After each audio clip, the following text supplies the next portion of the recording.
Movie के starting scene में हम दो भाइयों को देखते हैं। एक का नाम सैम होता है और दूसरे का नेट। ये दोनों एक म्यूजियम से मैप चुराने वाले थे, लेकिन तभी वहाँ एक पुलिस ऑफिसर आकर इनको पकड़ लेता है। दरअसल ये मैप बहुत कीमती था क्योंकि इस मैप में एक बहुत बड़े खजाने का नक्शा मौजूद था। वो पुलिस ऑफिसर उनको ऑर्फनेज हाउस ले आता है। ये दोनों ऑर्फनेज में रहते थे।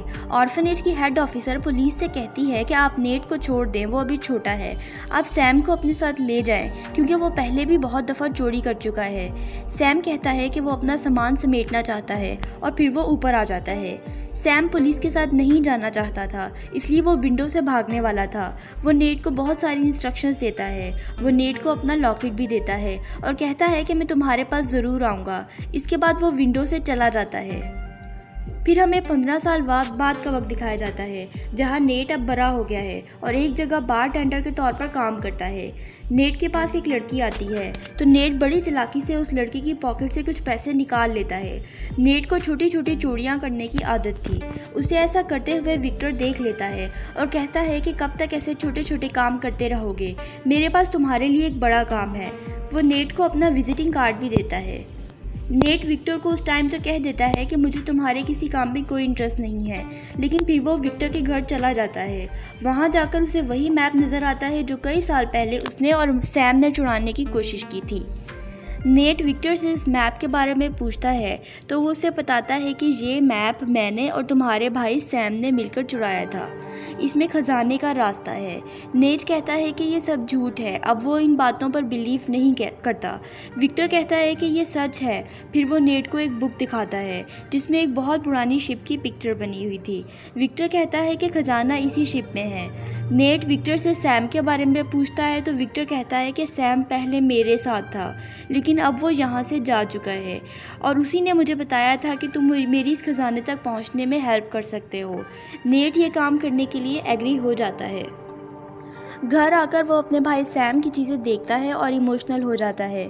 फिर नेक्स्ट डे विक्टर सैम को बुक में मौजूद एक एरो की पिक्चर दिखाता है तो नेट कहता है कि ये एरो नहीं है बल्कि ये एक चाबी है। विक्टर कहता है कि हमें इस तरह की 2 चाबियां चाहिए।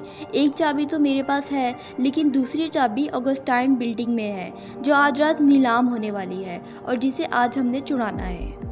फिर वो दोनों रात को इस बिल्डिंग में आ जाते हैं जहाँ पार्टी चल रही होती है।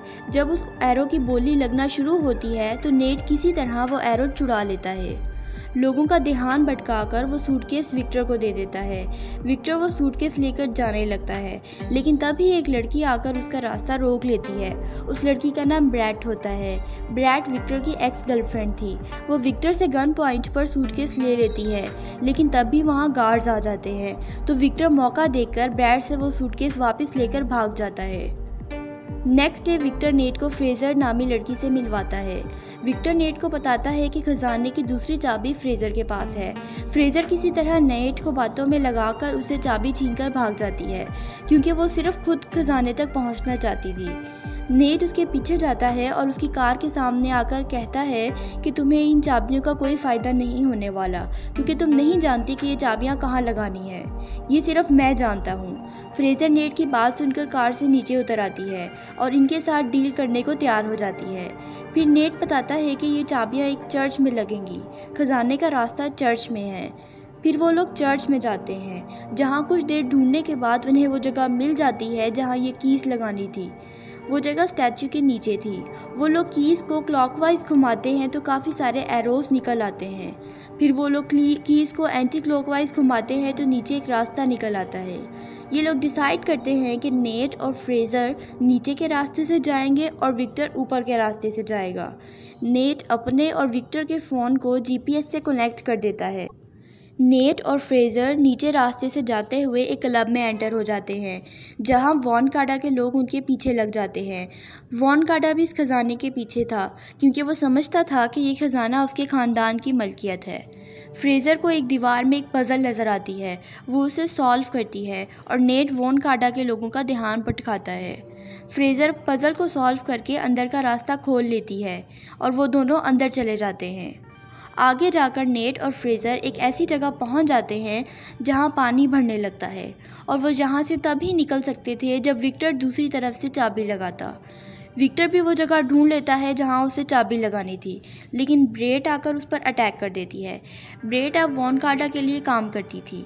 दूसरी तरफ नेट और फ्रेज़र डूबने लगते हैं, तो नेट हिम्मत करके ऊपर वाला ढक्कन खोल देता है और फ्रेज़र की जान भी बचाता है। विक्टर भी ब्रेट को दूर फेंककर अपनी जान बचाकर वहां से निकल जाता है। अब नेट और फ्रेज़र एक ऐसी जगह आ गए थे जहां उन्हें दोनों चाबियां इकट्ठे लगानी थी। अब एक चाबी तो विक्टर के पास थी, जिसे देने से विक्टर ने पहले तो इनकार किया था, मगर फिर उसे चाबी देनी पड़ती है क्योंकि उसके पास कोई और ऑप्शन नहीं था। वो चाबी खोलकर अंदर आ जाते हैं तो बहुत खुश होते हैं क्योंकि वहाँ 4 बड़े बड़े कंटेनर्स थे। उनको लगता है कि ख़जाना यहाँ ही होगा, लेकिन जब फ्रेज़र ऊपर चढ़कर एक पॉट का ढक्कन उठाती है तो उसमें सिर्फ साल्ट होता है। फिर चारों कंटेनर्स टूट जाते हैं और सारा साल्ट बाहर आ जाता है। इस साल्ट में से एक मैप निकलता है जिसमें ख़जाने तक पहुंचने का सही रास्ता था। विक्टर भी ऊपर से ये सब कुछ देख रहा होता है। फ्रेज़र नेट पर गन पॉइंट कर लेती है और उसे कहती है कि ये मैप मुझे दे दो। फ्रेज़र कहती है कि विक्टर ने तुम्हें सही नहीं बताया कि तुम्हारा भाई सैम कहाँ है, जाओ जाकर उससे पूछो। फिर वो नेट को पिस्तल मारकर बेहोश कर देती है और मैप और चाबियाँ लेकर वहाँ से निकल जाती है। विक्टर नेट को होश में लेकर आता है और उसे कहता है कि मैंने कहा था कि फ्रेज़र पर भरोसा मत करना, उसने हमें धोखा दिया है। नेट विक्टर से सैम के बारे में सच पूछता है तो विक्टर कहता है कि वो मर गया। जब हम ये बुक चुराने गए थे तो वो वॉन कार्डा के लोगों ने हम पर हमला कर दिया था और उसे गोली लग गई थी। नेट कहता है कि तुमने मेरे भाई को वहाँ मरने के लिए छोड़ दिया और मुझे इस्तेमाल करते रहे। विक्टर कहता है कि मुझे ऐसा करना पड़ा। नेट काम करने से इनकार कर देता है, लेकिन फिर उसे याद आता है कि सैम का भी यही ख्वाब था कि वो खजाने तक पहुँच जाए। अपने भाई के ख्वाब को पूरा करने के लिए वो दोबारा विक्टर का साथ देने के लिए तैयार हो जाता है। विक्टर कहता है कि मुझे पता है कि फ्रेज़र मैप लेकर कहाँ गई है। फिर हम फ्रेज़र को देखते हैं जो मैप लेकर वॉन कार्डा के पास आई थी, यानी वो शुरू से ही वॉन कार्डा के लिए काम कर रही थी। वॉन कार्डा मैप देखकर बहुत खुश होता है और ब्रैड को फ्रेज़र के अंडर काम करने के लिए बोलता है। फिर हम हेलीकॉप्टर का सीन देखते हैं जहां वॉन कार्डा खजाने की तलाश में फिलीपाइंस जा रहा था, लेकिन उसे एग्जैक्ट लोकेशन का अभी भी मालूम नहीं था, इसलिए हेलीकॉप्टर में वो काफ़ी सारा सामान भी लोड करते हैं। नेट और विक्टर छुप कर ये सब कुछ देख लेते हैं। हेलीकॉप्टर में वॉन कार्डा कहता है कि आखिर मैंने सोना हासिल कर लिया जो मेरा ही था, लेकिन तभी ब्रैड आकर उसका गला काट देती है। फ्रेज़र वहां से भाग जाती है। अब ब्रैड ही बॉस बन चुकी थी, इसलिए वो बाकी लोगों से कहती है कि फ्रेज़र का पीछा करो। फिर हम इसी हेलीकॉप्टर में एक कार की डिग्गी में छुपे नेट और विक्टर को देखते हैं जो मौके का फ़ायदा उठाकर मैप वहां से उठा लेते हैं। विक्टर पैराशूट लेकर वहां से भाग जाता है, लेकिन नेट कहता है कि वो ब्रैड से बदला लेगा कि उन्होंने उसके भाई को मार डाला। नेट सारा सामान भी खोल देता है, जिससे सारा सामान हेलीकॉप्टर से गिरकर हवा में लटक जाता है। नेट भी नीचे गिर जाता है, लेकिन फिर वो किसी तरह दोबारा से हेलीकॉप्टर में वापस आ जाता है। लेकिन सामने से फ्रेज़र रेड कार में हेलीकॉप्टर से कूदने वाली थी, जिससे नेट दोबारा कार के ऊपर आ जाता है। फ्रेज़र उससे कहती है कि पैराशूट कहाँ है, तो नेट कहता है कि मेरे पास पैराशूट नहीं है। फिर फ्रेज़र उससे कहती है कि किसी कार्गो का पैराशूट खोलो। नेट ऐसा ही करता है। अब नेट और फ्रेज़र दोनों कार्गो पर आ जाते हैं जो एक समंदर में उतरता है। कुछ देर बाद इनको साहिल दिखाई देता है, तो वो दोनों बहुत खुश होते हैं और एक रेस्टोरेंट में रहने के लिए आ जाते हैं, जहां नेट सैम के दिए हुए पोस्टल कार्ड्स चेक करता है। नेट को लगता है कि ज़रूर इन पोस्टल कार्ड्स में कोई क्लू है। उसका भाई उसे कुछ बताना चाहता है। नेट और फ्रेज़र क्लू ढूंढने की बहुत कोशिश करते हैं। फिर फ्रेज़र सो जाती है और नेट को वो क्लू मिल जाता है। वो दोनों एरोस को एक स्पेसिफिक डायरेक्शन में रखता है तो उसे एक लोकेशन का पता लगता है जो इस खजाने की एग्जैक्ट लोकेशन थी। वो ये लोकेशन एक पेज पर नोट कर लेता है। सुबह उठकर फ्रेज़र वो नोट देखती है और वो पेज लेकर वहाँ से निकल जाती है। यानी एक बार फिर वो नेट को धोखा देने जा रही थी, लेकिन इस बार नेट ने भी चालाकी दिखाई थी। उसने असली लोकेशन एक पेज पर नोट करके बोतल में रख दी थी। अब नेट अपनी बोट लेकर उस रास्ते पर निकल जाता है। ब्रैट भी उसे अपनी टेलीस्कोप से देख लेती है और नेट का पीछा करने लगती है। अब नेट एक पहाड़ के दामन में आ जाता है जहां दो बड़ी बड़ी शिप्स मौजूद थीं जो कई साल पुरानी थी और इसमें से एक शिप भी करोड़ों की थी।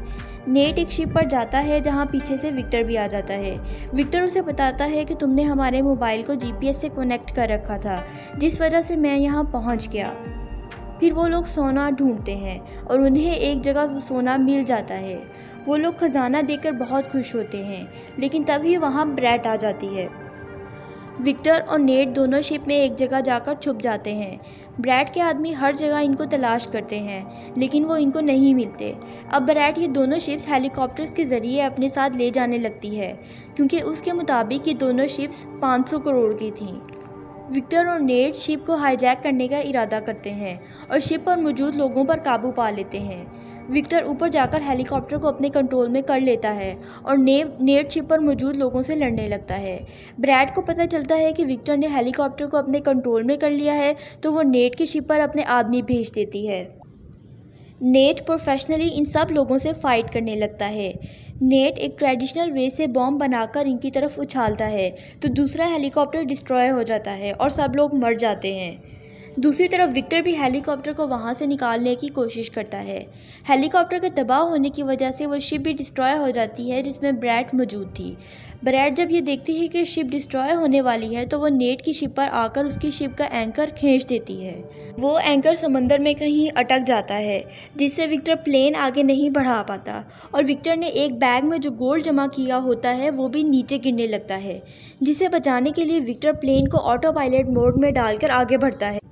ब्रैट पानी में गिर जाती है और वो शिप भी अब आहिस्ता आहिस्ता समंदर में डूबने लगती है, जिसमें नेट था। नेट अब विक्टर की तरफ हेल्प के लिए हाथ बढ़ाता है। विक्टर अपने गोल्ड के बैग को नीचे गिर जाने देता है और नेट को पकड़कर ऊपर खींच लेता है। ब्रैट के बिल्कुल ऊपर वो शिप टूटकर गिर जाती है जिसमें सारा गोल्ड था। ब्रैट मर जाती है। विक्टर थोड़ा सैड होता है, तो नेट उसे कहता है कि हम समंदर में जाकर सोना निकाल सकते हैं। तो विक्टर कहता है कि रहने दो, वो गोल्ड अब फिलीपाइंस की प्रॉपर्टी है। कुछ देर बाद नेट अपनी पॉकेट से गोल्ड निकालता है, जिसे देखकर विक्टर खुश हो जाता है, क्योंकि नेट ने काफ़ी सारा गोल्ड इकट्ठा कर लिया था, जिसे बेचकर वो दोनों अमीर हो सकते थे। फिर हम फ्रेज़र को देखते हैं जो कि इनके हेलीकॉप्टर के पीछे आ रही थी। फ्रेज़र नेट पर गुस्सा करती है कि नेट ने उसे गलत रास्ता बताया।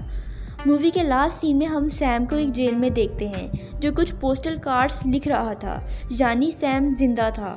इसके साथ ही मूवी की एंडिंग हो जाती है। फ्रेंड्स, अगर मूवी पसंद आई हो तो चैनल को सब्सक्राइब कर दीजिएगा।